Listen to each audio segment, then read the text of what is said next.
ইফতারিতে আমরা প্রথমে তো আমরা যেটা করি যে আমরা মুসলিমরা একটু খেজুর দেই, রোজাটা ভাঙার চেষ্টা করি। খেজুরটা আমরা খেলাম, খেজুরের পর অথবা শুধু আমরা যদি একটু সাদা পানি দিয়ে ইফতার করি সেটা সবচেয়ে ভালো হয়। সেই সাথে আমরা চেষ্টা করব ভাজা পোড়া জিনিসটাকে যতটা অ্যাভয়েড করা যায়। আমরা ছোলাটাকে খেতে পারি, ছোলা সিদ্ধ, যেমন সাদা ছোলা পাওয়া যায়, কালো ছোলা পাওয়া যায়। সেই ছোলার সাথে আমরা একটু বিভিন্ন রকমের সালাদ, যেমন শসা, গাজর, একটু টক দই দিয়ে মিক্সড করে সেই ছোলাটা আমরা খেতে পারি। একটু ছোলা খেলাম, বিভিন্ন ফ্রুটসটাকে আমরা চেষ্টা করব অ্যাভয়েড করব যে জুস না করে শুধু আস্ত ফ্রুটসটাকে আমরা চিবিয়ে খাওয়ার জন্য। তাতে কি হয় যে ফলের যে ফাইবারটা, সেই ফাইবারটা আমাদের বডিতে আমরা নিতে পারি। ফাইবার ছাড়া যদি আমরা ফ্রুট জুসটা খাই সেটা আমাদের সরাসরি রক্তে গ্লুকোজটাকে ইনপুট করে দেয়।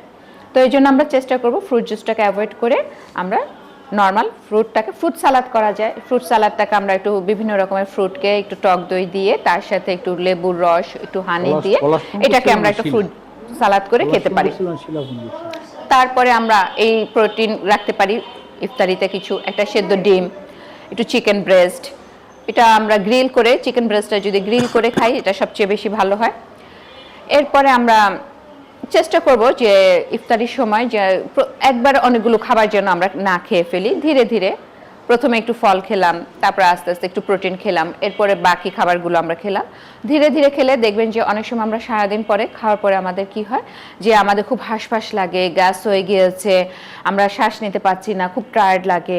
তো এটা হয় কি, আমরা সারাদিন পরে যখন একসাথে অনেকগুলো খাবার খেয়ে ফেলি তখন কিন্তু আমাদের এই সমস্যাটা হয়। আমরা যদি একটু ধীরে ধীরে অল্প অল্প করে খাবারগুলো নেই তখন কিন্তু এই যে আমাদের যে দমবন্ধ হয়ে একটা ভাব আসে বা হাঁসফাঁস লাগে, এটা লাগবে না।